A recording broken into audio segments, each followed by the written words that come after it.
Há uma quinta dimensão, além daquelas conhecidas pelo homem. É uma dimensão tão vasta quanto o espaço, e tão desprovida de tempo quanto o infinito. É uma zona intermediária entre a luz e a sombra, entre a ciência e a superstição. E se encontra entre o abismo dos temores do homem e o cume dos seus conhecimentos. É uma dimensão da fantasia, uma região além da imaginação.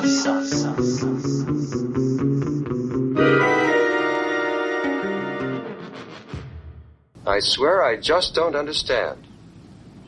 What's happening? Well, maybe you better tell us. There's nothing working on this street. Nothing. No lights, no power, no radio. Nothing except one car. Yours. How do you figure it started, Les? Yeah, how do you explain that? Yeah, what's the idea, Les? Wait a minute now. Just keep your distance, all of you. Okay, so I've got a car that starts by itself. Well, it's a freak thing, I admit it, but what's it make me, a criminal or something? I don't know why it starts, it just does. What's this all about, Steve? We're on a monster kick, Les.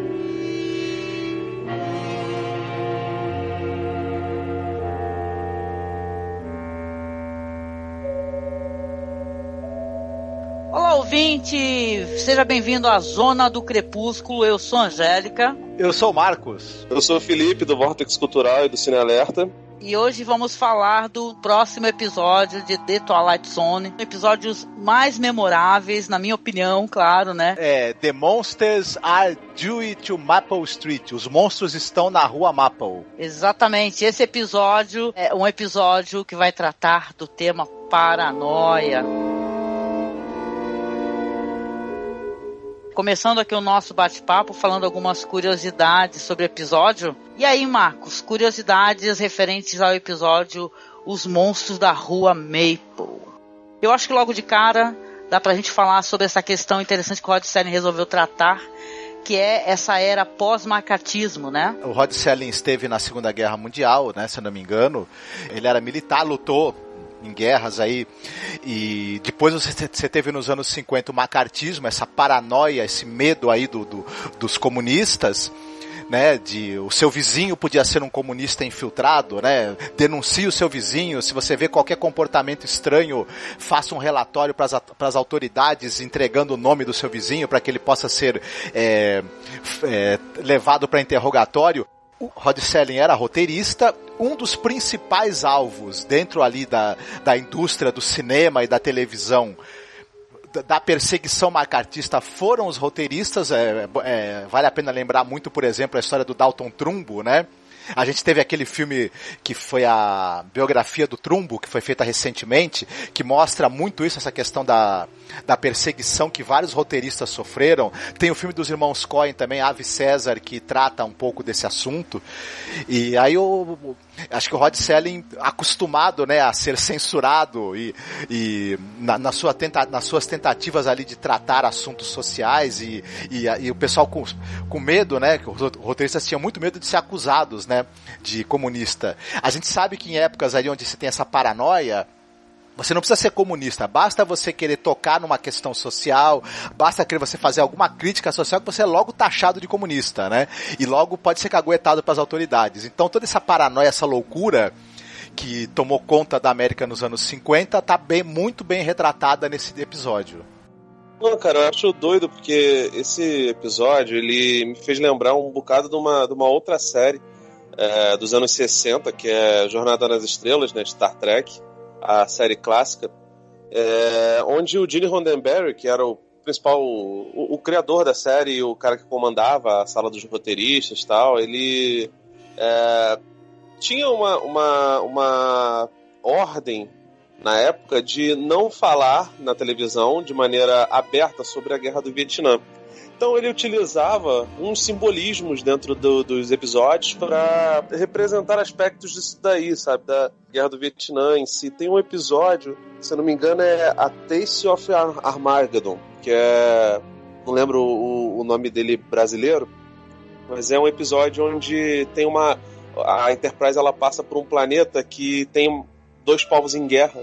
só que a guerra não é exatamente como a gente conhece guerra, sabe? Não tem uma bomba chega lá e destrói o seu país e aí destrói a cidade, não. A guerra é feita pelo computador e o computador ele calcula quantas pessoas vão morrer e aí o país que sofre esse ataque do computador, ele tem que levar a quantidade de gente que morreria ali no lugar pra uma câmara e nessa câmara as pessoas são mortas, tá ligado? Tipo assim, eles impessoalizam pra caramba a guerra, né? Uhum. Fazendo desse jeito, que assim, não tem uma destruição em massa. O que o Gene Roddenberry e os roteiristas desse episódio querem falar é sobre esse lance de os Estados Unidos normalmente não ter as guerras dentro do seu território. A Guerra Civil Americana teve guerra dentro do território dos Estados Unidos.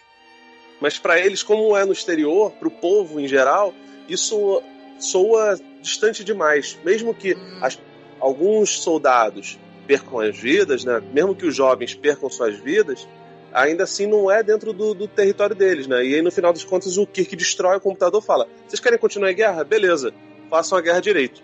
Destruam suas cidades, façam tudo, porque, tipo assim, no final das contas aquilo dali impedia que as pessoas chegassem à paz, né? E obviamente que Star Trek não podia falar da guerra do Vietnã de maneira muito solta, né, cara? Sim. E eu acho doido o que os roteiristas desse episódio, não me recordo agora quem foi o sujeito que escreveu, o modo como ele trata esse lance da paranoia, né, cara? O roteiro é do próprio Rod Serling. Mas assim, cara, eles não, em momento nenhum eles falam exatamente o que deixa eles bolados e o que causa esse frisson na população, né? Aham. Então, vamos aqui então rapidamente, eu vou dar aqui uma breve sinopse. O episódio, a abertura dele é ali num subúrbio, né, um desses subúrbios americanos, né, o pessoal adora isso daí, né, aquele negócio do American Way of Life, né, aquelas casinhas maravilhosas do subúrbio, e tem a narração do Rod Serling falando assim, olha só, a Rua Maple, né, fim do verão, um pequeno mundo arborizado, né, com as crianças brincando na rua, o sino do vendedor de sorvetes. Aí ali às 18h43, se eu não me engano, um som, um rugido, né, e tal, um clarão de luz. E o que acontece? A Maple Street ela vai ficar, as pessoas percebem que os telefones não funcionam, a energia parou de funcionar, afeta tudo, cortadores de gramas, carros, e aí todos vão pra rua para discutir a situação. Aparece um cidadão ali, que é um cidadão que é interessante, né, ele tem um desfecho interessante dentro dessa história, que é o Pete Van Horn, né, com um martelo ali no seu macacão, que ele se oferece ali para uma outra rua, né, para verificar se também ela foi afetada. Enquanto isso, os vizinhos decidem ver o que está acontecendo. Um deles decide ir à cidade, até então verifica-se ali que os carros também foram afetados. Aparece um jovem, uma criança ali, que é o Tommy, não é verdade? O Tommy, ele vai vir com uma fanfic de sci-fi, né? Uma fanfic de sci-fi. Ele vai vir com uma história de sci-fi clássica, né? Ele vai falar, olha, é assim que os alienígenas invadem. Primeiro eles vão cortar as comunicações, né? Ele não fala assim, claro, né? Aí depois as pessoas, já vai ter gente infiltrada ali, tem alguns alienígenas que parecem ser humanos normais. E aí começa-se ali, então, é isso que é uma coisa curiosa e é isso que o episódio vai remeter à nossa época, né? Isso ele é muito atual, gente. Começa-se ali automaticamente a acreditar no que o moleque falou, né? Que um daqueles residentes ali da Rua Maple pode ser um alienígena infiltrado, né? E tal. E aí começa a suscitar então a paranoia do que o Tommy falou, né? Começa um cidadão a virar pro outro, aquele fulano ali, né? Por que aquele fulano é uma mulher, por sinal, né? Falar porque aquele fulano tem o hábito de ficar saindo no quintal à noite pra poder ver, fica olhando pro céu como se ele estivesse aguardando alguma coisa. Aí o cara fala que na verdade tem insônia, né? Só isso. E começa uma briga e uma vigilância, né? E o guarda da esquina ali, né? Pronto a caguetar. The Twilight Zone realmente, gente, é uma série de altíssimo nível, né? Que coloca muitas questões éticas, morais, né, e tal, né? Mas esse é um dos episódios que ele é muito avançado para a própria época dele, né? A gente fica até curioso, assim, como é que o Rod Serling colocou isso daí na televisão, cara? É muito interessante, né? Sim, sim.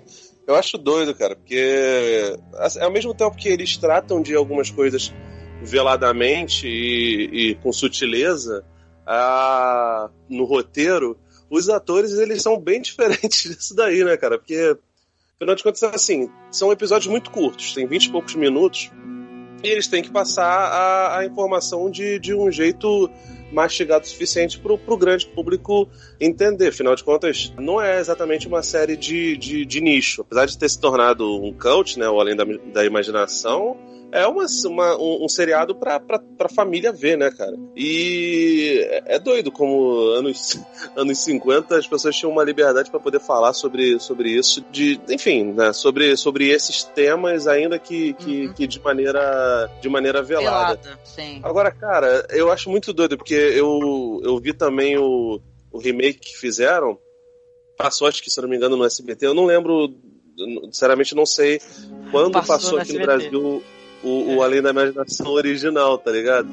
Mas no remake eles abrem mão de uma situação que nesse episódio, no clássico, tem, que são os caras lá de fora, lá de longe, do alto, assim, onde se dá pra ver todo o subúrbio, testam a parada das pessoas, né? Eles falam, se a gente desligar uma ou outra coisa delas, se mudar uma palha dentro da organização delas, elas entram em colapso e começam a se caguetar, a se sabotar, a lutar contra si mesmo, né, cara? Isso é muito doido.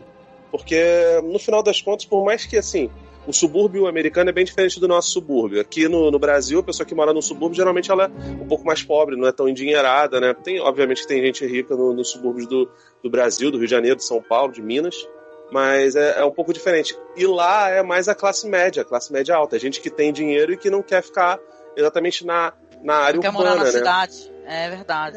E o custo de vida é mais alto também na cidade, ali na área ali mais próxima onde tem as empresas, né, e tal. O subúrbio é a parte meio idílica, né, e tal, das regiões normalmente, né. Cara, é muito doido como qualquer vizinhança tem um senso de comunidade mínimo, né, e esse senso de comunidade, ele vai pras cucuias, assim, muito rapidamente. Bastou alguém achar que, nossa, o sujeito ali é diferente e ele sai um pouquinho da nossa zona de conforto, mesmo ele sendo um sujeito que todo mundo já se conhecia ali há muito tempo, e isso já causa um alvoroço absurdo, né, cara? E de fato é isso. A paranoia, ela faz com que você olhe pro sujeito que é igual a você, pro sujeito que tem as mesmas oportunidades na vida, tem as mesmas dificuldades e o mesmo background até, e enfim, isso tudo não importa, porque se ele discordar de mim, se ele for contra a minha ideologia, no caso aí a gente acaba utilizando o lance do comunismo, tanto nos anos 50 como hoje em dia, assim, que não faz nenhum sentido hoje em dia ter, mas infelizmente tem, porque, sei lá, é a paranoia preferida dos Estados Unidos, e o Brasil infelizmente tem essa mania de copiar tudo que é de ruim dos Estados Unidos, mas poderia ser qualquer outra coisa. O remake mesmo, ele, se eu não me engano, é um árabe, né, Angélica? Não, o remake ele já pega assim a questão do terrorismo, né? Eu até gostaria de falar um pouquinho depois, assim, rapidamente, sobre o remake, né? A situação que esse episódio narra, ela se repetiu ao longo do tempo e se repete inclusive hoje no Brasil. Você tem o pessoal falando assim, o PT destruiu o Brasil, a esquerda, o pensamento o marxismo cultural está destruindo a civilização ocidental, e isso faz com que as pessoas apontem o dedo na cara uma da outra. Você aí está querendo destruir a família, está querendo destruir os valores do meu país, enfim. Isso é o primeiro passo para você desumanizar essa pessoa, que pode ser seu vizinho, seu amigo, seu parente, e depois que você dá esse primeiro passo, eu vou te falar que o inferno é o limite, né? Tem uma frase muito boa nesse episódio, que um dos personagens, que é uma das primeiras vítimas dessa paranoia, ele fala o seguinte, vocês estão com medo de possíveis alienígenas aí, vocês tinham que ter medo do que vocês estão começando aqui hoje. E isso sim é que pode transformar a vida de vocês num grande pesadelo. E é meio isso mesmo, né? Se elege um inimigo ali, né? Você está no meio de uma crise. No caso deles ali da Rua Mapa, no episódio, faltou energia, né? Alguma causa desconhecida fez com que todos os aparelhos eletrônicos parassem de funcionar, todo mundo ficou sem energia, e as pessoas logo começam a procurar um culpado. E é engraçado, levadas pela conversa de um menino que leu num gibi a coisa mais implausível né, possível. Tudo bem que depois a gente vai descobrir mais pro final do episódio que realmente os alienígenas estão usando aquele fenômeno, né, de fazer você ficar sem energia elétrica e sem possibilidade de comunicação para despertar justamente essa paranoia, né? Talvez os ETs tivessem assistido o macartismo acontecer e falaram, bom, já temos aí a maneira de fazer a invasão sem dar um tiro, né? É verdade. Não, e pra mim, o episódio, ele tem uma coisa emblemática, assim, as falas são maravilhosas, o roteiro é maravilhoso, e curioso, assim, claro, esse personagem aí, que é o homem, né, que tá com o martelo, que é o cara que fala que vai lá na outra rua ver o que tá acontecendo, né? Ele volta, né? E quando ele volta já tá uma concentração de pessoas muito mais furiosas umas com as outras, né? Muito mais paranoicas, né? Inclusive, claro, né? Alguém vai pegar uma espingarda para poder ver o que tá acontecendo, né? Chega nesse nível da tensão. E esse cara vai ser morto, né? Ali o cara pega um pega uma arma e o outro toma, não faça isso, o cara vai pegar a arma de novo e atira, né? E, cara, é foda isso daí, pra mim, esse momento onde ele tem a noção do que ele fez, não é? Porque ele matou uma pessoa e ele fala, eu não sabia que era ele, né? Parece uma coisa assim, tipo assim, humaniza muito essa questão de ficar um colocando o dedo no outro, sabe? Sem ter consciência da realidade do outro, sem calçar os sapatos da outra pessoa, né? Que é isso, né? Quando você só faz, vamos colocar aqui as fake news, né? Que é o que hoje em dia que se prolifera, né? De uma maneira muito cruel. Eu sou aqui do Guarujá, só para colocar essa questão, porque é importante, aonde se matou uma mulher, né? Uma turba, né, matou uma mulher. Esse caso foi um caso que no Brasil inteiro ele foi propagado, né? Isso aí antes, assim, dessa época Bolsonaro, né? Fake news de grupo de Facebook. A mulher fizeram um retrato falado de uma mulher que estava roubando crianças, e essa mulher falaram que a mulher era bruxa, né? Alguém indicou que era ela, e uma turba violenta resolveu matá-la, né? Quando a polícia chegou, quase que a polícia também foi atacada, né? Então é perigo, né? A turba é perigosa, né? O ódio, né? A insanidade, né? A mentira, né? Então, para mim, esse momento que esse homem, né? Esse homem que é o cara lá que é mais destrambelhado nessa questão, né? É um dos primeiros que fica mais, né? Porque depois a paranoia começa até as pessoas mais coerentes, você percebe que elas também estão desconfiando uma das outras. Mesmo o cara mais coerente na questão ainda tá desconfiando do outro. O primeiro a embarcar com gosto na paranoia e influenciar os outros é o Charlie, que é vivido pelo Jack Weston, né? Enquanto isso, o personagem do Steve, que é vivido pelo ator pelo Claude Akins, ele fica tentando ainda ser a voz da razão ali, né? Mas em determinado momento ele também vai acabar meio que sucumbindo, né? À loucura. Isso, exatamente. Não, e depois quando morre esse personagem, que é o faz tudo, lá o cara que tá de macacão, com martelo, né?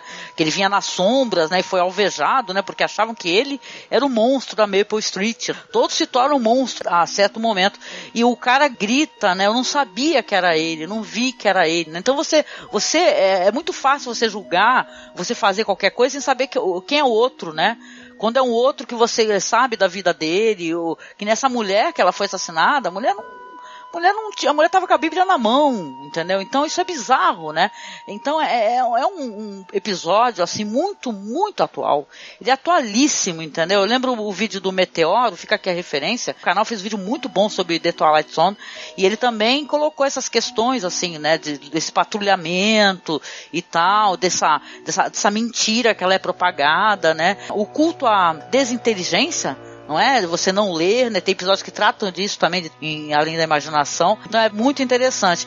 Eu queria colocar aqui rapidinho, já que a gente mencionou, o Felipe mencionou, né? Eu mandei pra ele esse episódio aí do mais moderno, né? Que é apresentado pelo Forrest Whitaker, né, o Felipe?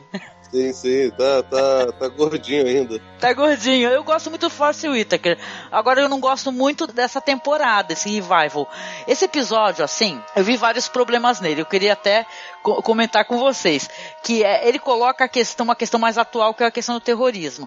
Eu não sei se o episódio ele é pós 11 de setembro, tá? Eu não tô com ele aberto aqui pra ver a data que ele foi ao ar. Ó, esse aqui é 2003, ó, o episódio foi ao ar 19 de fevereiro de 2003, tá? Então, o episódio, ele coloca o terrorista, né, como aquelas pessoas daquela casa, se mudaram no meio da noite, né, por que eles não estão tão desesperados quanto nós, vamos invadir essa casa, mas o episódio tem questões muito problemáticas, na minha opinião, mesmo o personagem, interpretado pelo Andrew McCarthy, né, que é do Morto Muito Louco, viu, gente, né, que, né, um filme icônico que ele fez, fazer o quê, né, ele é um personagem que na boca dele você vê o problema, né, que é você ter um roteiro quando ele é escrito por uma pessoa que não tá fazendo trabalho direito, né? Fala assim, os terroristas querem que a gente pense isso e tal. Então, enquanto o The Twilight Zone coloca uma coisa, acho que é muito mais, que atravessa fronteiras, é uma coisa mais individual, não sei dizer, mais subjetiva, uma coisa, a humanidade em geral, esse já coloca como os terroristas querem que a gente pense assim, entendeu? Então ele coloca assim os personagens, mesmo esse único personagem, que ele em nenhum momento ele se transforma, né? Diferente do personagem da série do Rod Serling, que ele, até o próprio cara, que era um cara menos insano ali, em outro momento ele vai começar a desconfiar também, vai falar, não, então não sei o quê. E tem a mulher dele também, ele é casado, a mulher dele fala, eu não quero desse novo episódio, eu não quero ser igual a eles, e ela é muito igual a eles, ela é muito mesmo. Então, cara, é um episódio bem problemático, esse episódio legal, interessante, eu acho que ele atualiza, né, esse discurso que o Rod Serling proporcionou, né, só que é bem americanoide, virou uma pataquada americanoide com direito a cena de romance no meio, né, totalmente desfocada do sabe, olha, não sei, não recomendo assim, né. Eu acho doido porque a série antiga, apesar de ser no meio dos anos 50, ela consegue fugir de um maniqueísmo que esse episódio em especial, não lembro se os outros episódios dessa nova versão, se eles têm a mesma pegada, mas ela apela demais, né, pro maniqueísmo e acaba pegando o lance do inimigo da moda também, né?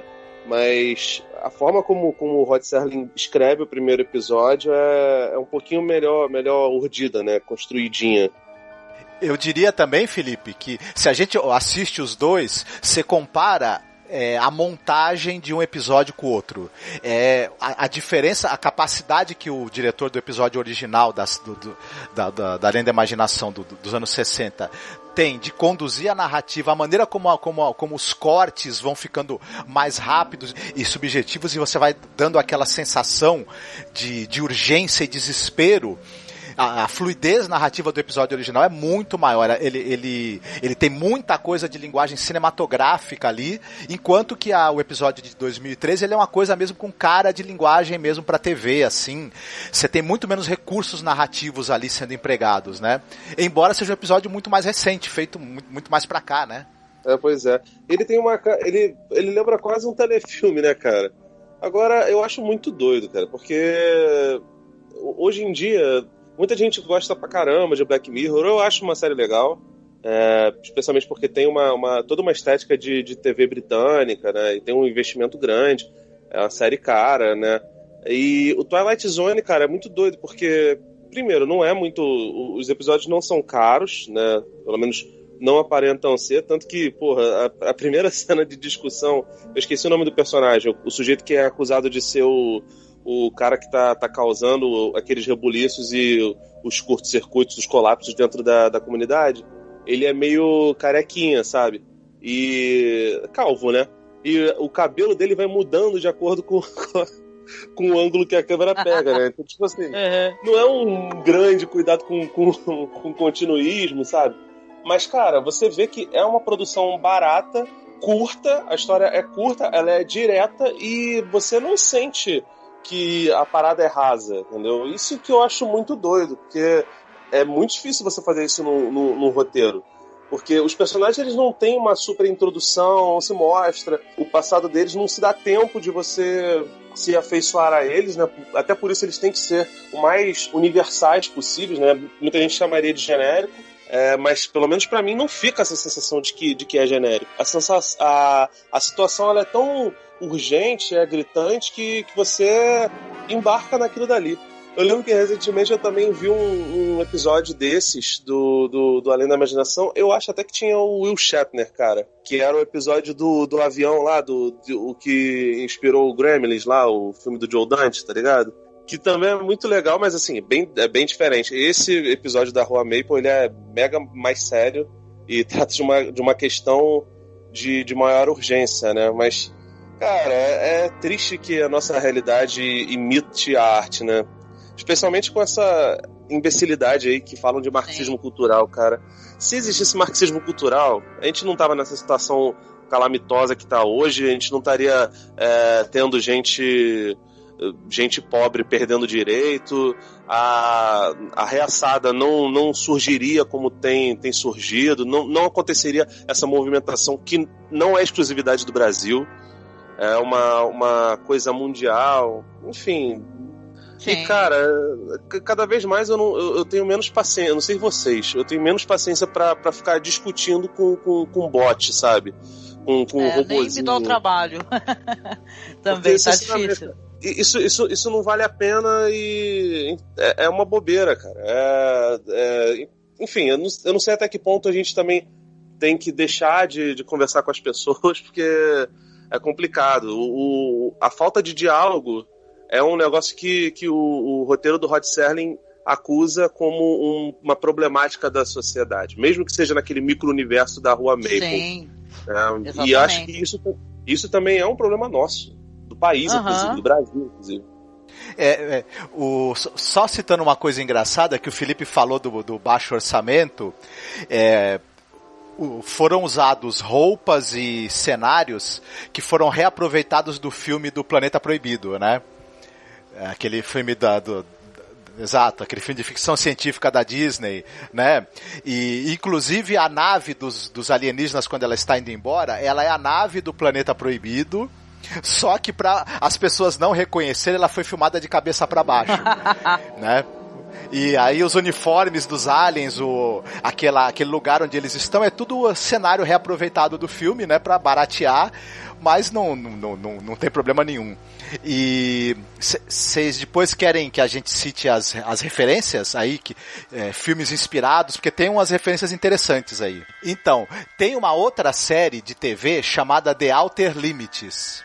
É uma série que começou em 63 e ela é uma série de ficção científica e muito influenciada pelo Além da Imaginação, e tem um episódio específico chamado The Obit, que você tem uma base de pesquisas do exército americano e tem um alienígena infiltrado nessa base e ele também está fazendo experiências para saber como é que eles podem fazer para destruir a humanidade sem precisar usar armas, só deixando que os humanos se matem uns aos outros. Esse alienígena, o que ele faz? Ele pega as pessoas ali daquela base e dá um dispositivo para elas que elas conseguem espionar a vida uma da outra. É o suficiente para as pessoas, para as relações das pessoas se azedarem e aos poucos começar até uma querer matar a outra. E aí o alienígena já tá ali vendo que aquela é a arma que eles vão usar para um dia dominar a Terra. Então tem uma ligação muito direta com esse episódio aí do Além da Imaginação. Outra que a gente pode citar é que, se eu não me engano, no Stranger Things, o Mike mora na Rua Maple, não é isso? Eita, não lembrava. Né, tem um episódio que chama A Estranha da Rua Maple, que é quando o Mike tá escondendo a menina, né, na casa dele. Inclusive o nome do episódio é A Estranha da Rua Maple. Stranger Things é um grande saladão, né, de referências, né? Uhum. E acho que a Angélica vai querer falar do Nevoeiro também, né? De repente. Ah, claro, King, né? O nosso querido mestre. O meu querido mestre, pelo menos, né? E claro, a obra dele tem uma inspiração, né? No The Mist, né? Nessa história, né? De certa maneira, né? Esse negócio da paranoia e dessa micro-sociedade, né? Que acaba sendo um olhar para uma coisa micro, mas acaba sendo uma coisa macro, né? No final de contas, né? O The Mist tem muito disso, só que ele coloca o Lovecraft junto e vira uma coisa bonita, maravilhosa, né? Mas a gente chegando aqui no finalzinho do podcast, a gente sempre faz uma brincadeira, sabe, Felipe? A gente recomenda alguma coisa que lembre o tema. E eu vou começar aqui na minha recomendação fazendo duas, né? Fazer uma recomendação dupla, na verdade. Uma meio óbvia, né? Que já teve várias versões. Por exemplo, né? O Invasores de Corpos, né? Do Jack Finney, né, que eu gosto bastante, que trata justamente dessa questão da paranoia, né, de você não saber se o próximo é ele mesmo, ou se é uma outra figura, né, uma figura que é alienígena, na verdade, né, que tomou o corpo, né. Um filme que volta e meia tem um remake ou outro, né? Não sei nem quantas versões que tem de Invasores de Corpos, né? Creio que é em torno de umas 3 ou 4 ou mais, não recordo logo de cabeça aqui, né? Mas eu gosto bastante de Invasores de Corpos, assisti todos e claro que nem de todos eu gosto, né? Mas com certeza dos mais antigos sim, né? E obviamente um filme muito divertido, que eu acho que vale a revisão, né? Que um dia desses assisti e foi bem legal, que é Prova Final, do Robert Rodrigues, né? Que ele é um filme ali numa escola ali onde os professores e os alunos vão tomando de uma água e se transformando ali em figuras alienígenas assustadoras, né? Então vale a revisão para quem assistiu, e quem não assistiu fica aí a indicação então do Invasores de Corpos e Prova Final. E tu, Felipe, gostaria de recomendar? Sim. O engraçado de falar do Prova Final, porque o Prova Final me lembra muito um outro filme que tem bastante a ver com isso, e é bastante clichê também, que é o The Thing, né, do Enigma de Outro Mundo, do John Carpenter. Tem essa coisa também. Maravilhoso. Eu adoro o Robert Rodrigues, mas esse Prova Final, eu acho que ele foi a mais um pouquinho, deu umas patinadas, assim, porque... Não acho um filme perfeito, eu só acho o filme divertido mesmo, entendeu? Não, ele é. Cara, o Rodrigues, ele faz filmes... Nenhum filme dele eu acho... Caraca, eu quero morrer, eu adoro. Até o Planeta Terror, aliás, o Planeta Terror acho que é até subestimado, se bobear. Mas assim, o The Thing, e tem um outro filme que eu não gostei muito, mas ele tem uma temática parecida e é recente, se eu não me engano até original Netflix, Angélica, que chama Nada a Esconder. Tem a Berenice Berro, é um filme francês que juntam uns amigos de escola, né, já na meia-idade, a maioria deles casados, são 6 casais e um cara que está divorciado, que eles se reúnem e eles fazem uma brincadeira dos celulares. Eles colocam os celulares tiram os celulares do silencioso, colocam na mesa e sempre que alguém responder a eles, e-mail ou algo assim, eles têm que ler em voz alta. Essa pequena coisa de privacidade sendo exposta faz com que algumas verdades apareçam ali pra eles, e eles brigam pra caramba ali, né? Não só os casais, assim, porque obviamente mostra um pouco da infidelidade, mas deles como grupo comunitário, né? Tem um personagem lá que ele se descobre homossexual, e enfim, e aí ele tem de lidar com... Isso é tratado logo no começo, né? Nem spoiler. Eles começam a discutir aquilo dali, e um deles acaba destilando uma homofobia gigante na frente dele, sabe? Sem saber que, na verdade, que o personagem homossexual era outro, sabe? Enfim, ele não é muito bom, ele é um pouquinho exagerado, assim, um pouco de overacting, mas ele também trata dessas coisas de paranoia. E aí você percebe que esse lance de paranoia pode servir para absolutamente todos os grupos sociais e praticamente qualquer situação, cara. É um negócio, assim, absurdo. Legal. A indicação que eu gostaria de fazer é esse episódio do Outer Limits, The Hobbit. É o 7º episódio da primeira temporada. Vale muito a pena.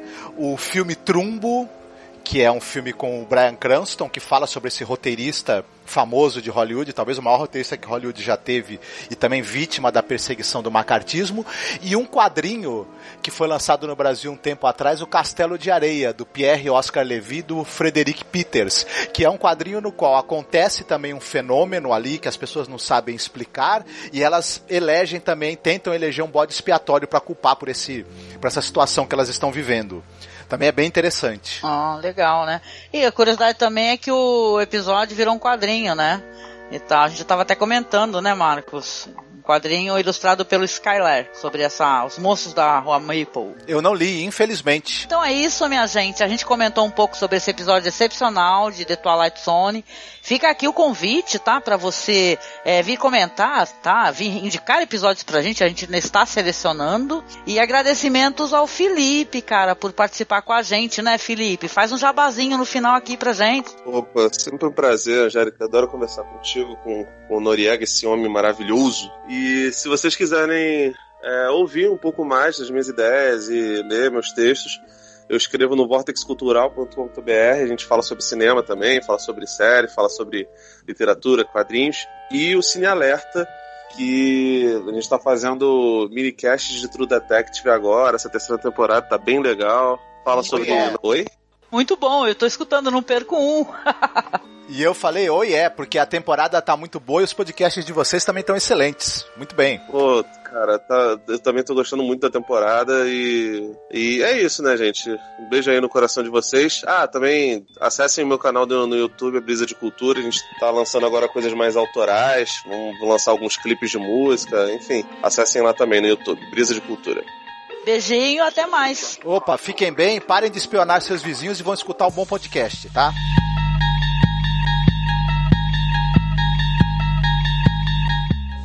Understand the procedure now? Just stop a few of their machines, and radios, and telephones, and lawnmowers. Throw them into darkness for a few hours, and then sit back and watch the pattern. And this pattern is always the same? With few variations. They pick the most dangerous enemy they can find, and it's themselves. All we need to do is sit back and watch. Then I take it this place, this Maple Street, is not unique. By no means. Their world is full of Maple Streets. And we'll go from one to the other and let them destroy themselves. One to the other. One to the other. One to the other.